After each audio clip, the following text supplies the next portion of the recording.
yaitu pada perasaan dan hati. Bentuk kelima tutup kepala adalah sudut-sudut yang melambangkan bahwa seorang sarjana dituntut untuk berpikir rasional dan memandang segala sesuatu dari berbagai perspektif dan sudut pandang. Persegi lima juga melambangkan 5 sila Pancasila. Para sarjana UPG mempunyai tugas luhur untuk menjunjung tinggi dasar negara Pancasila, termasuk 3 pilar kebangsaan lainnya, Undang-Undang Dasar 45, Bhinneka Tunggal Ika, dan NKRI di atas kepala. Oleh karena itu, saudara-saudara yang kami lepas pada hari ini, sebagai sarjana Universitas Pirmagaraha sejatinya tampil dengan segala kemampuan yang dimiliki untuk menyelesaikan berbagai persoalan kemasyarakatan dan kebangsaan sesuai disiplin ilmu yang digelutinya. Tugas seorang sarjana dan cendekiawan harus merasa terpanggil untuk memperbaiki masyarakatnya, menangkap aspirasi mereka, merumuskan ke dalam bahasa yang dapat dipahami setiap orang. Hadirin para undangan yang berbahagia, khususnya para wisudawan, tema wisuda hari ini mengangkat tema tentang berkolaborasi dalam mencerdaskan kehidupan bangsa. Persaingan dalam kehidupan adalah hal yang biasa.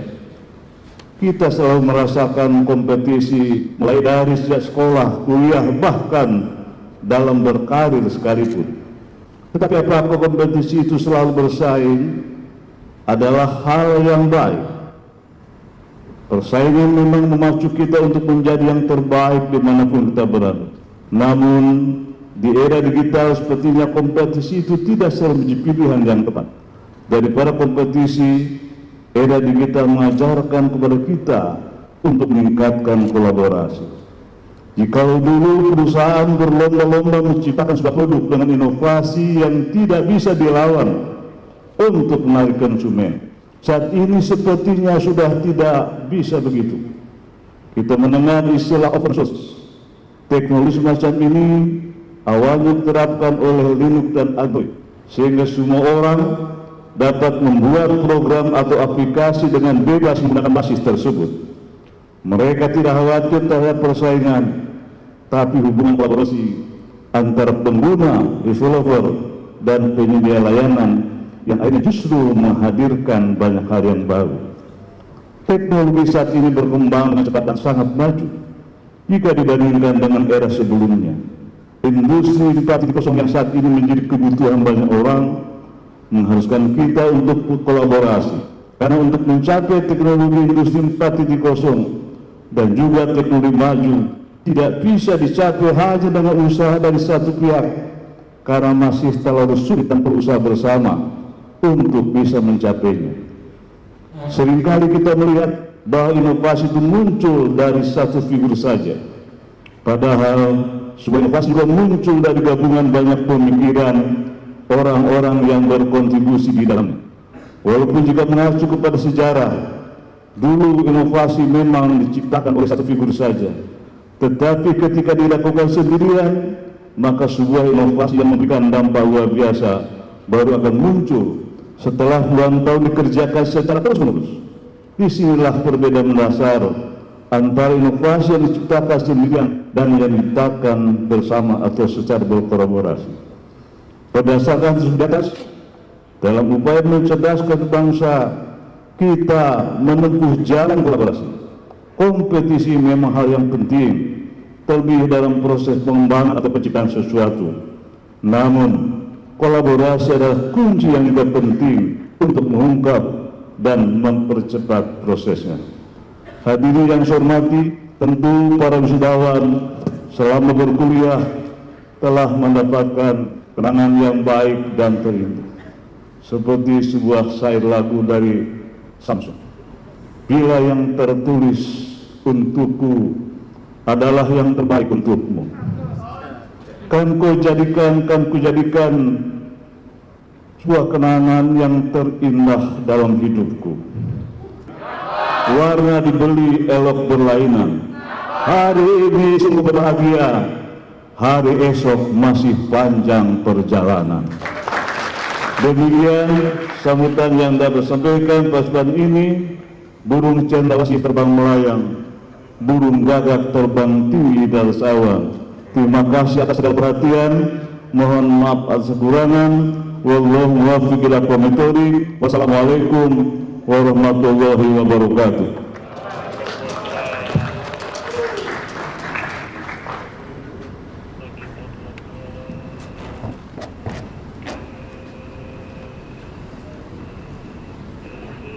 Hadirin yang kami hormati, berikutnya kita simak sambutan Ketua Umum APTISI, Bapak Dr. Insinyur Budi Jatmiko, MSI MEI.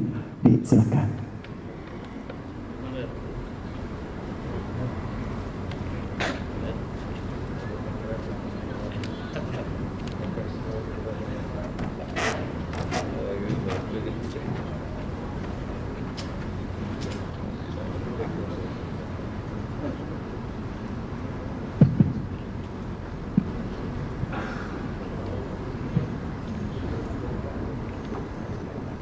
Bismillahirrahmanirrahim.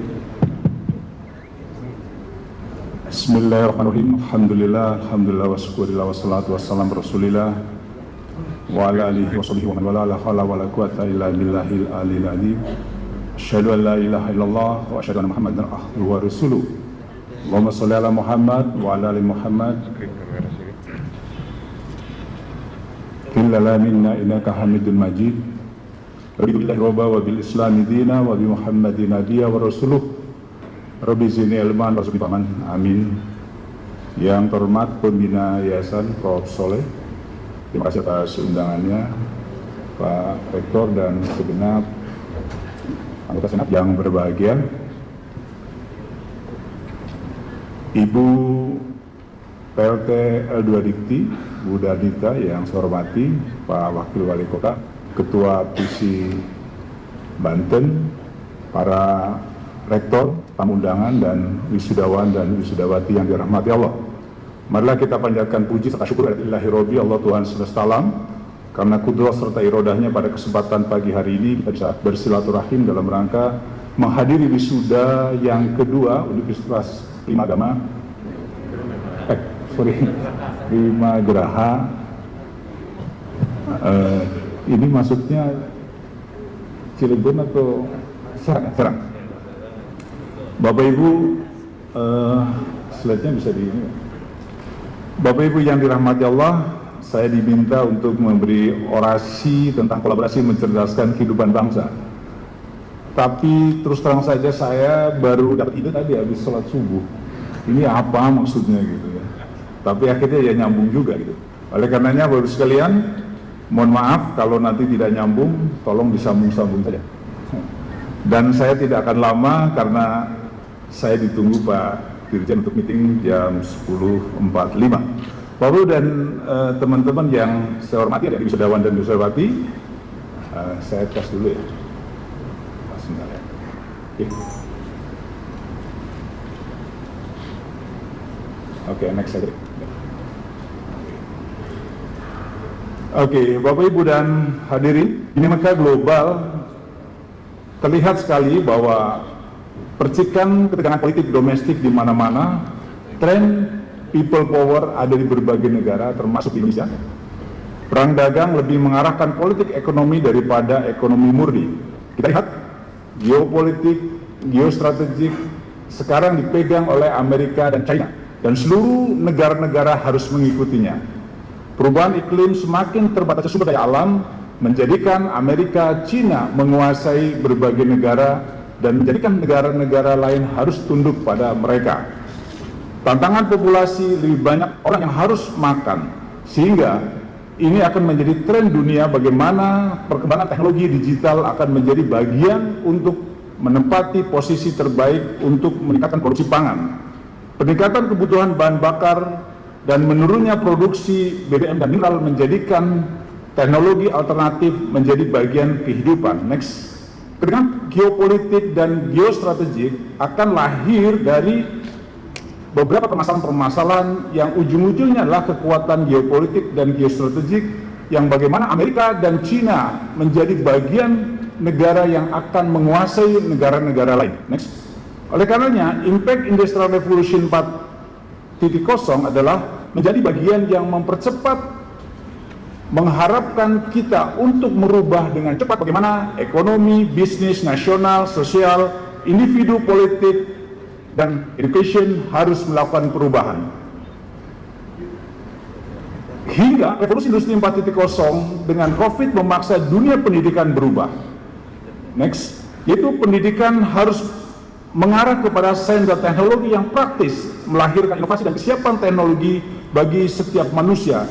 Yang lahir melalui generasi milenial, kita tingkatkan daya saing dan kesejahteraan bangsa. Oleh karenanya, generasi ini generasi yang baru yang akan menjadikan pola kehidupan bangsa-bangsa dunia berubah, terutama generasi Z. Next, tantangan pembangunan sumber daya Indonesia yang terus meningkat pengangguran hingga sekarang mencapai 9,7% sarjana menganggur. Ini menjadi tantangan terbesar bagi perguruan tinggi seluruh Indonesia. Next. Oleh karenanya, dalam situasi tidak menentu, Indonesia memiliki tujuan bernegara. Ini kita akan bicara tentang kolaborasi mencerdaskan kehidupan bangsa. Di mana dalam Undang-Undang Dasar Negara Republik Indonesia tahun 1945 mengatakan melindungi segenap bangsa Indonesia dan seluruh tumpah darah Indonesia dan memajukan kesejahteraan umum, mencerdaskan kehidupan bangsa. Dan yang terakhir, ikut melaksanakan ketertiban dunia yang berdasarkan kemerdekaan, perdamaian abadi, dan keadilan sosial. Hadirin yang saya hormati, mencerdaskan kehidupan bangsa adalah sebagai kewajiban negara. Perguruan tinggi swasta adalah bagian yang membantu negara. Namun, undang-undang ini belum dilaksanakan sepenuhnya oleh pemerintah. APBN kita yang 20% baru hanya cair 11,9%. Ini ada peningkatan. Pak Jokowi tahun kemarin hanya di sekitar 8-9% dari 558 triliun yang harus dikocorkan kepada masyarakat pendidikan di Indonesia. Akhirnya, next, bahwa Undang-Undang 23 2014 mengatur prinsip negara, ya, negara kesejahteraan yang dengan ini sangat harus mempengaruhi bahwa setiap warga negara memenuhi kebutuhan dasar untuk hidup secara layak dan mendapatkan pendidikan sepenuhnya. Dasar hukum Undang-Undang 23 tahun 2014 di pasal 18 menyatakan memprioritaskan pelaksanaan urusan pemerintah wajib berikatan dengan pelayanan dasar dan ujung-ujungnya urusan pemerintah wajib berkaitan dengan pelayanan dasar meliputi pendidikan, kesehatan, pekerjaan umum, penataan ruang, perubahan rakyat, ketentraman, dan sosial. Next. Oh, belum, naik lagi. Cara negara mencerdaskan hidup bangsa adalah sebagai berikut. Itu naik. Pemerintah mendorong pelaksanaan program wajib belajar hingga 12 tahun. Bukan di situ, naik lagi. Di atas. Terus. Itu namanya turun. Yang kedua, pemerintah memberikan bantuan pendidikan melalui BOS, beasiswa, hingga dana sekolah, beasiswa, kuliah, KIP dan UKT. Alhamdulillah, dulu kita mendapatkan 3-5%, ya, KIP. Ya, di bulan Juli 2019 kemarin, ya, saya menghadap Pak Presiden, saya mengatakan kita ini selama ini menjadi minoritas, padahal ATISI membawahi 4.520 perguruan tinggi. Saya katakan Bapak Presiden, kenapa kita hanya mendapatkan KIP 3-5% per tahun? Sedangkan kami memiliki mahasiswa kurang lebih 2/3. PTS kita jumlahnya 9,4% daripada PTN.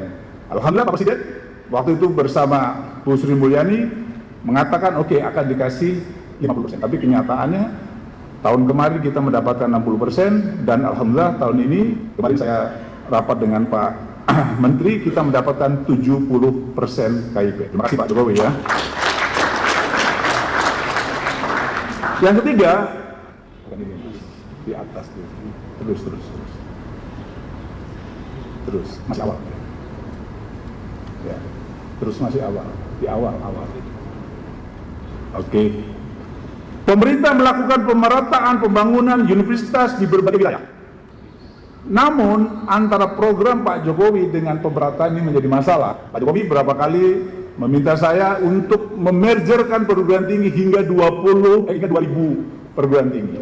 Tetapi kenyataannya banyak wilayah-wilayah di daerah-daerah tertentu belum memiliki perguruan tinggi.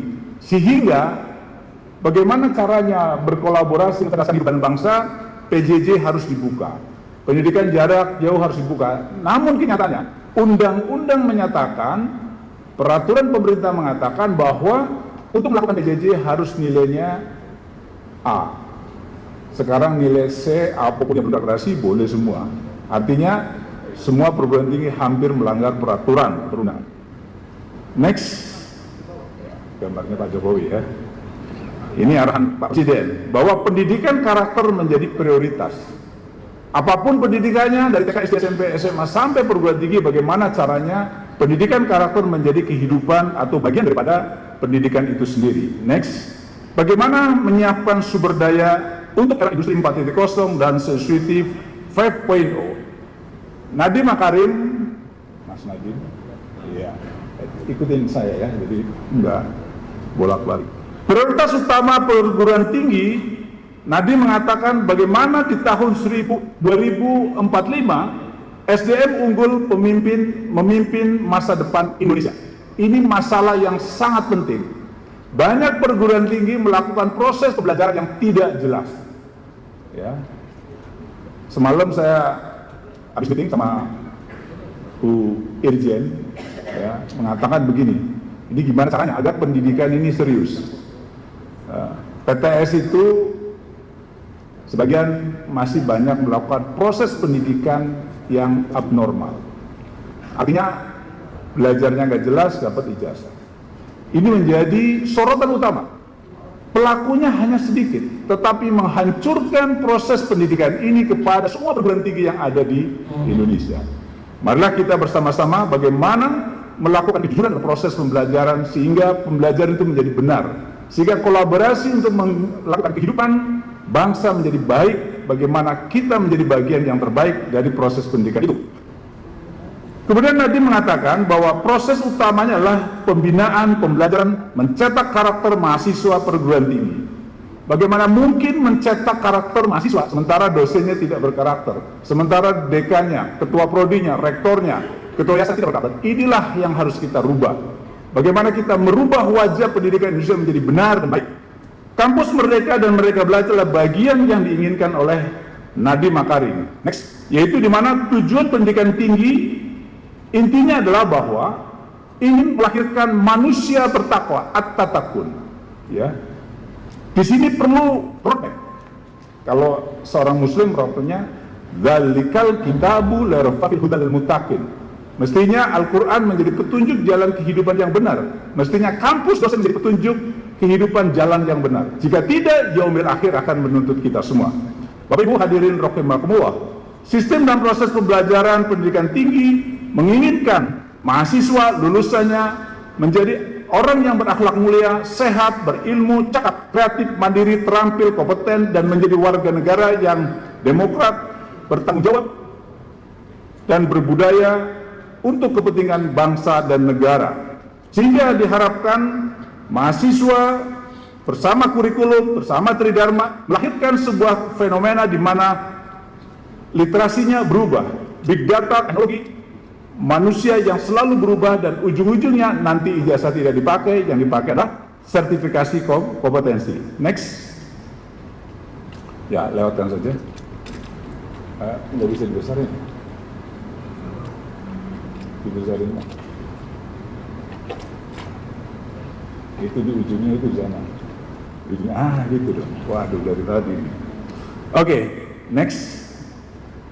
Nah, ini Nadiem ingin kita menjadi yang bagus, yang terbaik. Oke, selanjutnya bagaimana ide dari Ki Hajar Dewantoro ya untuk melakukan pendidikan, dan kampus Merdeka dan Merdeka Belajar adalah bagian daripada bagaimana kita merubah. Ini percakapan saya dengan Nadiem hari kedua setelah Mas Nadiem diangkat menjadi menteri. Hari pertama beliau diangkat menteri, saya menulis di Kompas, salah Jokowi memilih Nadiem. Kenapa?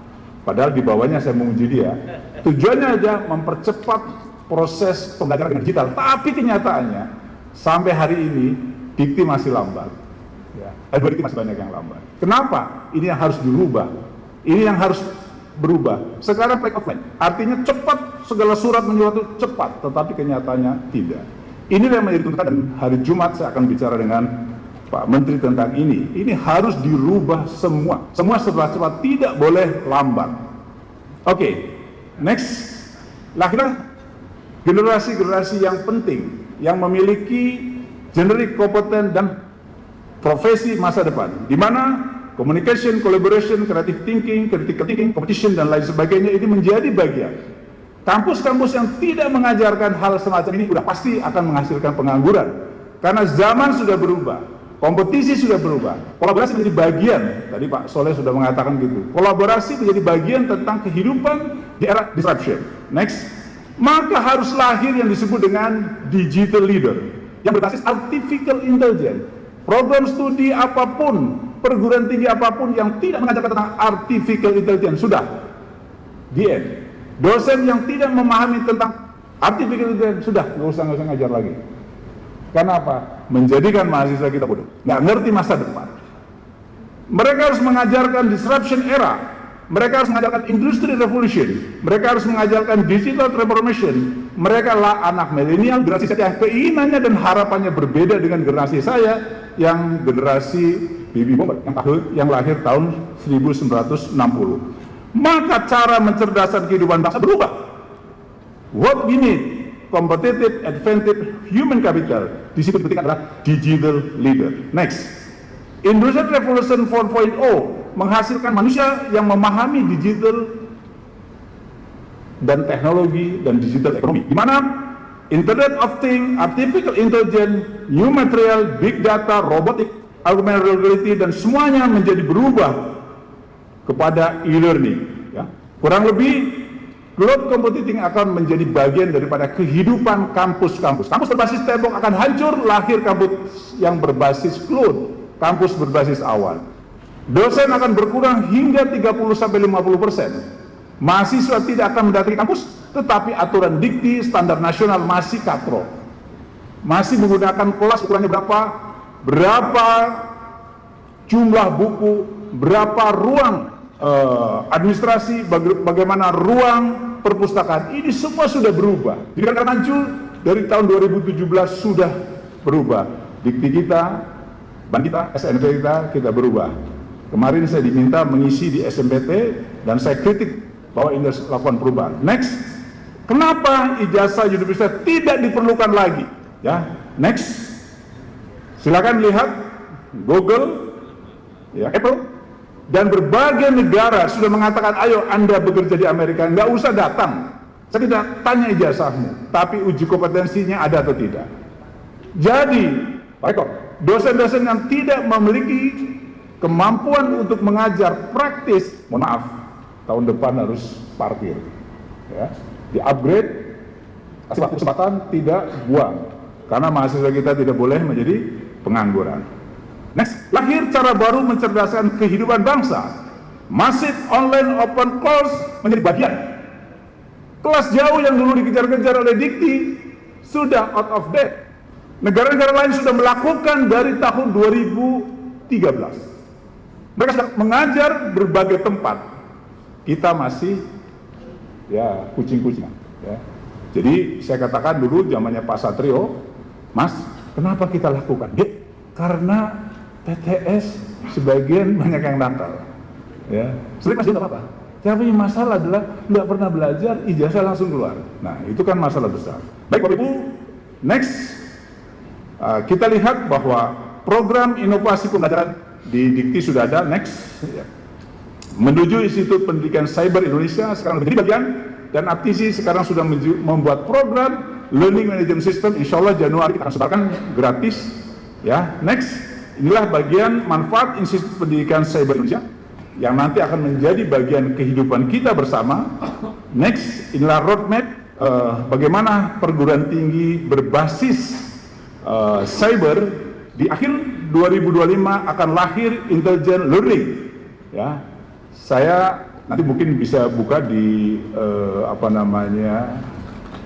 YouTube. Saya menceritakan hyper connected di tempatnya Pak Abbas. Saya menceritakan bagaimana tren ke depan hyperconnected. Ya, nanti akan saya jelaskan hyperconnected itu kayak apa. Oke, next. Bagaimana future trend and repairing academic excellence. Ya, jadi ada tren masa depan dan bagaimana menyiapkan keunggulan akademik. Pertama, bahwa perjalanan hidup kita menuju masa depan pasti. Ya. Kemudian mengetahui tentang masa depan dan akan memudahkan persiapan kita untuk menghadapi masa depan, dan kita bisa menyiapkan pemimpin yang cocok dengan zamannya. Jadi ini penting Pak Rektor. Dosen-dosen yang hanya asal ngajar, ini akan menjadi masalah. Dulu zaman saya kuliah tahun 80-an, mohon maaf, yang kuliah ke IKIP dulu ya, semua menuju ke institut. Ya, kalau nggak keterima di ITB, di mana akhirnya ya sudah, akhirnya ke IKIP. Ya. Itu menjadikan kesalahan besar bangsa ini. Karena guru waktu itu, dosen waktu itu, gajinya sangat kecil. Bahkan orang-orang di kampung, gadis-gadis kampung itu, kalau nggak mau belajar, dia bilang, awas, kamu kalau nggak mau belajar, saya kawinin sama guru, saya kawinin sama dosen. Kenapa? Sengsara gitu, waktu itu. Kalau sekarang kan nggak, ya sertifikasi dosen ada. Nah mestinya guru, seperti di Finlandia, gajinya 125 juta per bulan. Di beberapa negara-negara terbaik di dunia menghasilkan produk-produk guru menjadi orang-orang nomor 1. Bapak Ibu yang saya hormati, next. Abad 21 ya, abad 21 melahirkan pertarungan robot dengan manusia, industrial manual versus industrial virtual, pekerja kasar versus robot, dosen versus robot, next. Sehingga masa depan pendidikan tinggi di tahun 2001 dan sesudahnya, dari manual ke komputerisasi dan digital, dari jumlah perguruan tinggi yang semakin sedikit karena terjadi merger, manajemen PT semakin berkualitas, efektif dan efisien, dari basis tembok, ke kampus awan atau PLUD. Perguruan tinggi akan menjadi mengglobal menggunakan learning management system. Dosen akan mengajar di mana-mana, mahasiswa bisa belajar di mana-mana, belajar dengan masif online, open dan close. Next. Saya minta waktu 2 menit untuk setel video. Bisnis masa lampau atau bisnis masa ini. Decoupling adalah keterlepasan atau bukan merupakan kelanjutan bisnis masa lalu atau saat ini, atau perubahan bentuk dari masa lalu yang bermetamorfosis, bukan kelanjutan bisnis masa lalu atau saat ini, atau perubahan bentuk dari masa lalu yang bermetamorfosis, bukan dengan masa lalu, bisnis ke depan, bisnisnya dengan masa lalu, bisnis ke depan, dalam 15 tahun ke depan ada banyak bisnis yang tumbuh di mana saat ini model bisnis tersebut belum bahkan ada yang prediksi di tahun 2030 ada 40% jenis bisnis baru di masa itu yang saat ini tidak dikenal sama sekali. Bahkan TV dianggap bisnis zaman dinosaurus, karena yang lahir di tahun 2030 ke atas tidak pernah TV kita beri ilustrasi. Net TV modalnya triliunan. Net TV modalnya triliunan dengan penonton per hari diperkirakan 1 juta pemirsa. Bandingkan dengan Raffi Gigi di YouTube yang per hari penontonnya 5 juta pemirsa, modalnya tidak lebih 1 miliar. Apa nggak mudah hidupnya di depan? Bayangkan, ditambah lagi kalau 5G sudah mulai dipasarkan di dunia. Tahun 2021 diperkirakan 50% gadget dunia adalah 5G, di mana speednya 10 kali lebih cepat dari 4G. 5G berbasis satelit bisa mengcover luas area yang tidak ada blank spotnya, di mana-mana dan cepat. Bisa-bisa Telkomsel serta sejenisnya di tahun 2022 ke atas tinggal separuh aja, karena kita pakai 5G milik negara lain yang lebih murah. Maka YouTuber menjadi new content dan YouTube menjadi new TV. Anak-anak generasi Z yang disebut generasi digital murni ini adalah generasi hyperconnected. Di tahun 2030 mereka merupakan 25% angkatan kerja, dan ini punya gaya bisnis baru. Di tahun 2045, di mana Indonesia emas kala itu, yaitu 100 tahun Indonesia merdeka, anak zaman Z merupakan 70% angkatan kerja produktif, dan 40% generasi milenial menguasai 80% world wealth di tahun 2045. Apa yang terjadi di dunia pendidikan di Indonesia, atau apa yang terjadi di dunia pendidikan secara global? Pendidikan akan jadi digital. Guru akan tinggal separuh jumlahnya di tahun 2030 dibandingkan dahulu saat ini. Sekolah hanya akan jadi sarana untuk keterampilan sosial, akhlak, dan proyek bisnis seperti prakarya dan inovasi. Ilmu serta inovasi semua pindah ke gadget. Di platform pendidikan akan segera banyak bermunculan, dan di setiap disiplin ilmu dan di setiap event akan tersedia di dunia digital. Sekedar mengingat masalah banyaknya profesi yang hilang. Sekitar tahun 2010-an, pilot helikopter plus kameramen merupakan pekerjaan dari puluhan ribuan di seluruh dunia. Saat ini menganggur semua. Alih profesi atau alih bidang, tidak lagi ambil pengerawat udara karena sudah tergantikan oleh drone. Drone mulai mengambil alih jatah food dan supir ojol deliver di tahun 2025. Driverless car akan mengurangi jumlah sopir bis dan jumlah supir angkutan umum hingga 50% sebelum tahun sekarang. Jadi, apa yang harus kita lakukan untuk memulai sekarang? Mulailah kuasai dunia digital IT, IoT, AI, dan ciptakan sistem baru yang berhubungan dengan membuat hidup lebih mudah. Dan untuk saya pribadi, yang generasi X ini, saya harus belajar dengan generasi milenial dan generasi Z yang gak nyandang otak saya dengan kalian. Jujur, salut kalian. Oke, Bapak Ibu dan hadirin semua, salah satunya bisnis online berbasis aplikasi itu menjadi sebuah bagian kehidupan kita sehari-hari. Mereka bisa melakukan 24 jam 7 hari seminggu, ya. Next. Ya. Jadi ini bagian daripada kehidupan kita. Oleh karenanya kita akan menjadi bagian kemajuan teknologi, ya. Ke atas. Ya. Gambar robot tadi, ya. Ini cara mencerdaskan kehidupan bangsa, mau tidak mau, suka tidak suka, bicara tentang Internet of Things, ya. Kehidupan hari-hari kita dengan internet. Nanti di masyarakat 5.0, manusia hidup semua berbasis internet, ya. Kemudian era disruption mengubah total, menghancurkan cara bisnis konvensional. Artificial intelligence potensi mempermudah kehidupan sehari-hari melalui otomatisasi itu menjadi kehidupan kita sehari-hari. Dan Industrial Revolution 4.0 menghilangkan berbagai pekerjaan konvensional, digantikan mesin dan robot. Next, dan hidup kita nanti menggunakan artificial intelligence, machine learning, deep learning. Next, contohnya adalah artificial intelligence kehidupan kita. Di HP Anda sudah bicara tentang teknologi face recognition dari ponsel misalnya. Teknologi mobile banking ini menjadikan bank akan mengurangi hingga tinggal 15% karyawannya. Dalam 10 tahun terakhir, bank di dunia sudah mengurangi hingga 50 karyawannya. Maka program studi perbankan di Indonesia ada 43, hampir tidak ada mahasiswanya.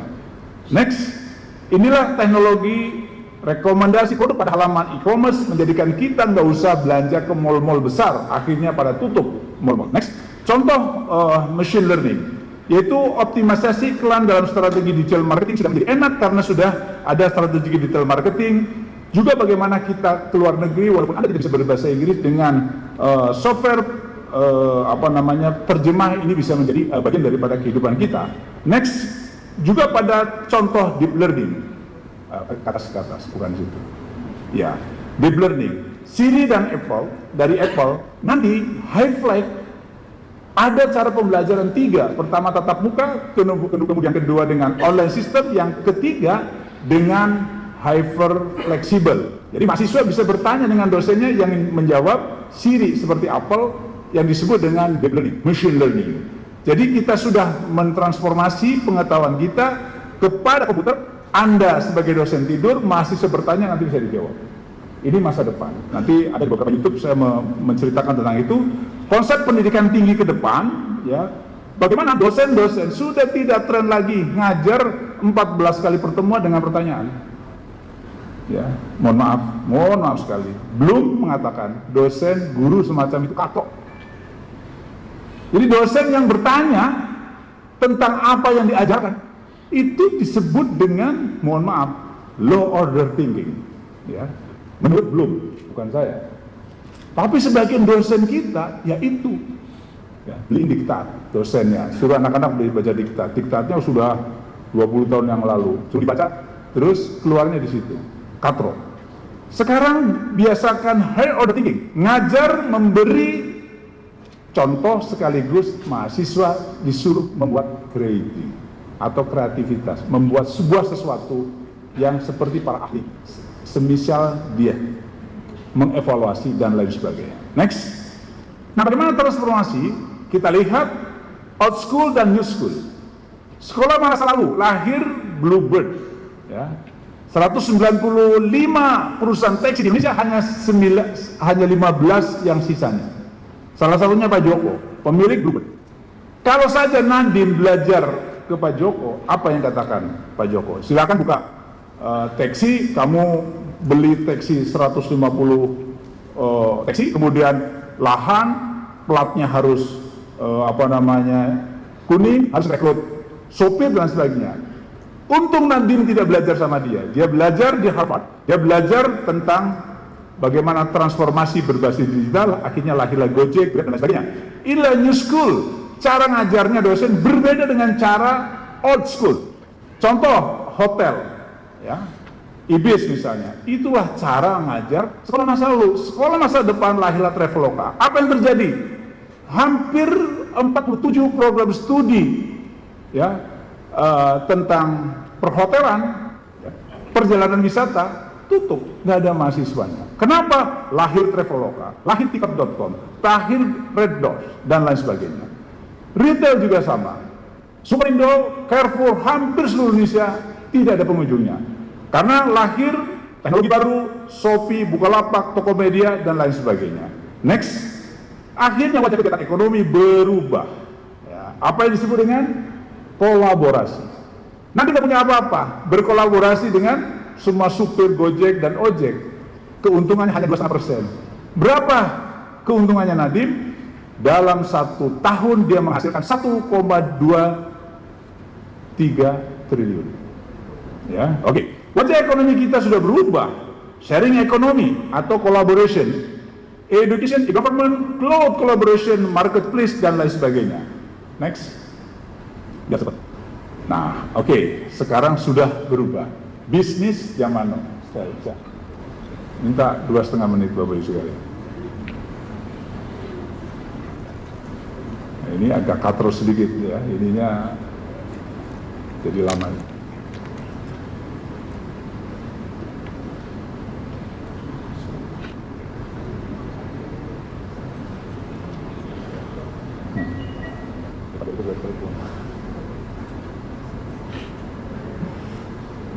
Saya harus Pak Direktur udah telepon.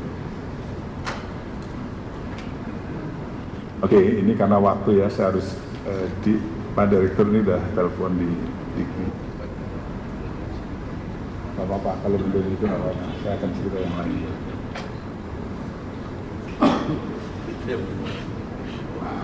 Oke, saya akan cerita yang lain, next saja nggak apa-apa deh. Ini filmnya bagus-bagus, videonya. Ya. Oke, yang lain saja deh. Ini saya udah di telepon di Dikti. Yang lain saja deh.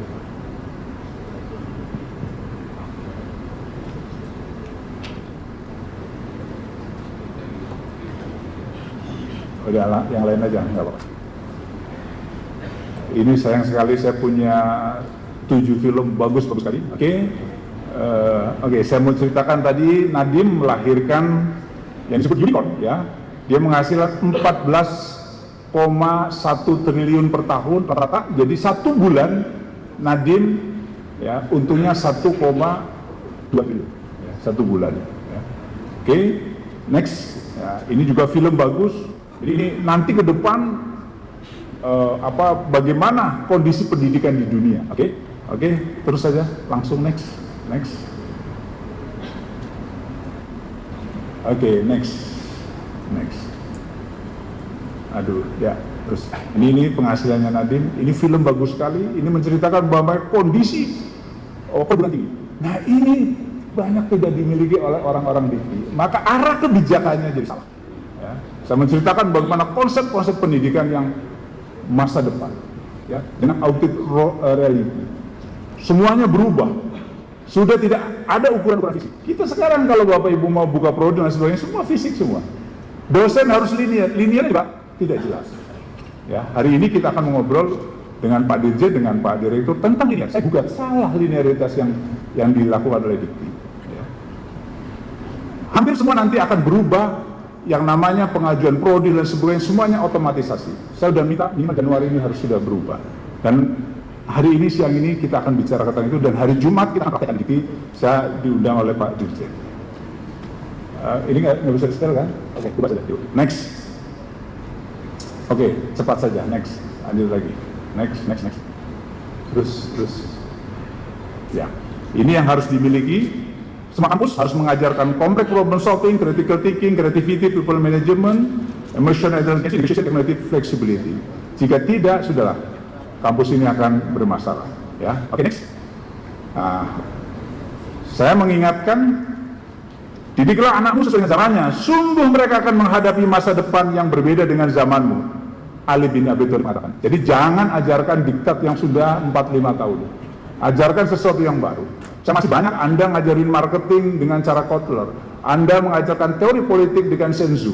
Anda mengajarkan satu konsep-konsep manajemen dengan manajemen masa lalu. Ini sudah berubah semua. Ya, next. Oke, ini juga film bagus tentang kondisi pendidikan Indonesia. Next. Nah, akhirnya pendidikan kita menghasilkan pengangguran. Ini masalah besar. Tadi pengangguran yang banyak sekali. Next. Bahwa industri 4.0 dan society 5.0, ya, tenaga kerja global beralih profesi sangat banyak sekali. 1,8 juta pekerjaan digantikan dengan aktivitas intelijen. Ini harus menjadi bagian para dosen untuk melakukan perubahan tentang pendidikan kita. Next, ya. Oke. Ya, next. Ya, ini nanti kita hari-hari main dengan robot. Next. Ya, petani jadi robot juga. Next. Ya, dokter kecantikan digantikan robot, pelayan juga digantikan robot. Next. Nah, mungkin istri kita, suami kita next juga robot. Karena istri manusia minta naik gaji terus. Bersuami manusia suka selingkuh. Ya, Dewi kawin sama robot, nggak pernah minta apa-apa. Cuma syaratnya satu, tidak boleh mandi bareng, pasti kesetrum. Ya gitu. Next, saya menceritakan Sofia. Ini filmnya bagus. Bagaimana Sofia didesain sedemikian rupa seperti robot dan seperti manusia. Sekarang lagi didesain di Korea agar rasanya itu beda. Disentuh kepalanya beda, sentuh tangannya beda, sentuh bagian tertentu berbeda. Oke, ini karena lambat filmnya. Oke, saya masuk dimensi proses kognitif yang tadi saya ceritakan. Next, ya, bahwa kita harus mengajarkan HOT yang tadi saya ceritakan. Next, karena sebagian besar next kita mengajari pemahaman, tidak kreasi. Ya, ini filmnya bagus sekali, yaitu film di tahun 2035. Semua berbasis robot. Tetapi karena waktu, mohon maaf sekali lagi. Next, ya, next. Jadi Bapak Ibu, terima kasih atas undangannya. Sesungguhnya saya ingin memberikan sesuatu. Ya. Tapi kondisi teknologinya tidak ini ya. Ada 7, tapi Bapak Ibu adik-adik bisa copy, semua ada di sini. Anda bawa ke rumah, copy, nanti dipelajari video dan lain sebagainya. Terima kasih. Assalamualaikum warahmatullahi wabarakatuh. Mohon berkenan Ketua Umum APTISI Bapak Dr. Insinyur Budi Jatmiko untuk berfoto bersama. Iya Pak, silahkan. Untuk foto bersama dengan pembina Yayasan Insan Pelita Pratama dengan Kepala LL Dikti, kemudian Bapak Wakil Wali Kota Cilegon,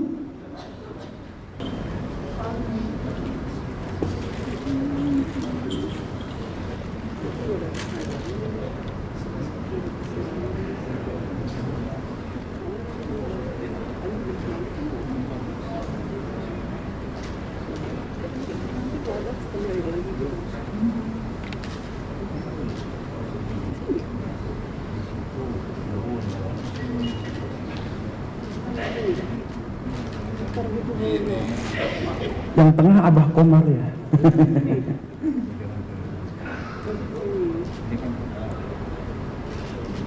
Baik Bapak Ibu hadirin yang kami hormati, kami mohon berkenan berikutnya Wakil Wali Kota Cilegon Bapak Samiji untuk menyampaikan sambutan pada acara wisuda kedua program sarjana tahun 2021 Universitas Penagraha.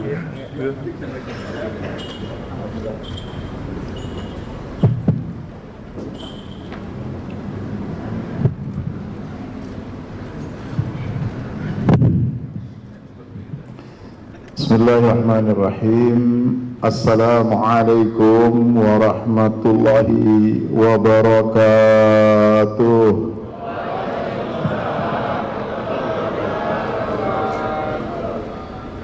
Ke Citaman membeli duren. Mikirnya tadi dibantu sama Pak Soleh. Sarapan buah di Istana Negara. Kapan kira-kira ya? Mudah-mudahan kita diajak Ibu L2 di Istana Negara gitu.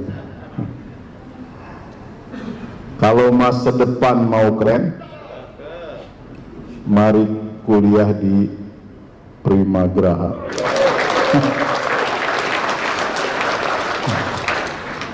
Satu lagi ya. Para tokoh pendidikan dari berbagai kampus, para tokoh Banten hadir di sini, ya Pak Nurul Komar ini hadir di sini, masya Allah. Alhamdulillah, para orang tua yang berbahagia, ayah ibu yang sangat berbahagia, tentu wisudawan, wisudawati yang lebih-lebih sangat berbahagia. Alhamdulillah. Selamat pagi dan salam sejahtera untuk kita semua. Selamat datang di kota Cilegon. Kota Cilegon ini kota kecil misalnya, dibandingkan Pandeglang 1/19-nya, dibandingkan Lebak 1/19 wilayahnya, dengan penduduk 451.134.000 kepala keluarga, 8 kecamatan, 43 kelurahan. Ada 1.300 lebih perusahaan di sini, 114 industri besar, 103 PMA, 23 negara berada di kota Cilegon. Ada 66 dermaga, 16.000 kapal mendarat setahun di sini, 8.000 kapal besar. Kota yang sangat serius untuk bisnis pelabuhan ke depan. Selamat datang di kota Cilegon, dan kami mengucapkan terima kasih luar biasa kepada teman-teman Primagraha. Beberapa hari yang lalu hadir mampir di kantor saya menyambut baik wisuda ini, selamat luar biasa ini. Saya merasa mendapatkan kehormatan untuk memberikan sambutan di acara ini. Hadirin rahimakumullah, bahwa di dalam Undang-Undang Dasar Negara Republik Indonesia tahun 1945, konstitusi kita, ya, dinyatakan bahwa pendidikan itu diarahkan untuk membentuk pribadi yang beriman, bertakwa, dan berakhlakul karimah. Dan Allah yang Maha Tahu menyampaikan kepada kita, fatazawwadu fa inna khairuz zadi taqwa, berbekal sebaik-baik bekal adalah takwa. Ya, tentu takwa ini dimensinya sangat luas. Memahami zaman adalah takwa. Ya, punya perencanaan hidup adalah takwa. Berakhlak baik adalah takwa. Punya jiwa kompetitif adalah takwa. Senang menuntut ilmu, bahkan dikatakan thalabul ilmi fardhatun. Menuntut ilmu itu wajib, sholat wajib, saum wajib, haji wajib, menuntut ilmu itu wajib. Bahkan kemudian dicatatkan bahwa pendidikan ini urusan wajib, bukan hanya urusan wajib, tapi pelayanan dasar.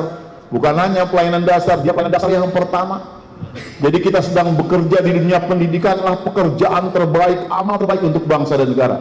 Jalan tercepat membangun negara dengan pendidikan, jalan tercepat kemajuanlah dengan pendidikan.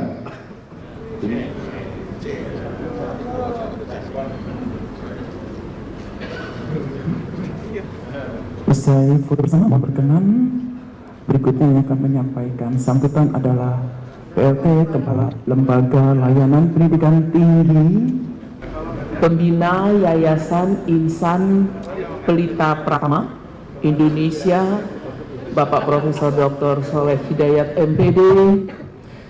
Yang saya hormati Gubernur Banten atau yang mewakili, yang saya hormati anggota DPR RI, yang saya hormati Ketua Umum APTISI Bapak Dr. Haji Muhammad Budi Jatmiko MSI, Yang saya hormati Ketua Aptisi Wilayah 4B, Bapak Dr. P.O. Abbas.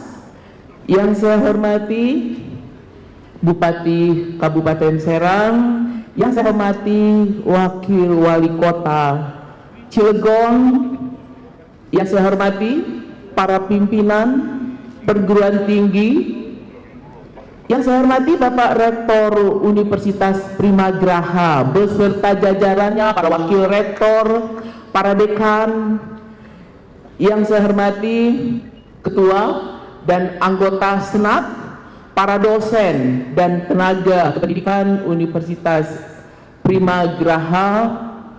Yang saya hormati orang tua wisudawan, serta yang saya banggakan para wisudawan dan juga pada hadirin tamu undangan yang berbahagia. Assalamualaikum warahmatullahi wabarakatuh. Selamat pagi, salam sejahtera untuk kita semua. Kalau tadi pada pantun, saya mau ikut lomba pantun ya, supaya nggak kalah. Kewai kambas melihat gajah, ke padang pasir melihat unta. Selamat, hari ini kalian menerima ijazah hadiah untuk orang tua dan kekasih tercinta. Puji dan syukur marilah kita panjatkan kehadirat Allah Subhanahu wa Ta'ala, karena alhamdulillah atas limpahan rahmat, nikmat karunia-Nya pada pagi yang berbahagia ini, di ruangan yang megah ini, kita dapat berkumpul bersama untuk melaksanakan wisuda kedua Universitas Primagraha bagi para lulusannya yang telah berhasil menyelesaikan studinya dengan baik. Dan ini merupakan bagian akhir dari masa studi yang telah kalian tempuh selama ini di perguruan tinggi. Atas nama Lembaga Layanan Pendidikan Tinggi Wilayah 4 Jawa Barat dan Banten, saya mengucapkan selamat kepada para wisudawan atas keberhasilannya menyelesaikan studinya di Universitas Primagraha ini. Juga kepada para pimpinan dan segenap sivitas akademika Universitas Primagraha, saya mengucapkan